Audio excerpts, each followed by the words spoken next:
কলার কান্দায় গ্রামে গেছিলাম, ভিডিওতে হয়তো কেউ কেউ দেখবেন।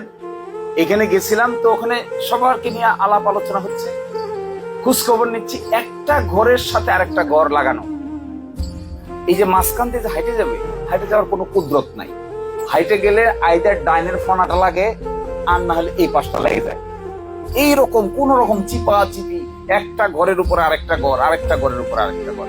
যে জায়গাটা থেকে বসছি আমরা, এই জায়গাটা হলো একটা মন্দিরের সামনে, সামান্য একটু জায়গা খালি আছে, এটাই তারা উঠান মনে। এই ভিডিও ভদ্রলোক দেখছে, দেখে আমাকে বলছে যে আপনার এই ভিডিওটা দেখে আমি খুবই আবেগাপ্লুত হয়েছি। বলে কেন? বলছে বাংলাদেশে এখন এরকম গ্রাম আছে যে গ্রামে কোনো শিক্ষিত লোক নাই, যেখানে একটা ঘরের সাথে আরেকটা ঘরের মাঝখানে হাঁটার কোনো জায়গা নাই। এটা আমি ভিডিও না দেখলে বিশ্বাস করতাম না। আমাকে ফোন করে বলতেছেন যে আপনি একটা ব্যবস্থা করেন, এই গ্রামের অন্তত 10 জন যুবককে আমি চাকরির ব্যবস্থা করে দিই।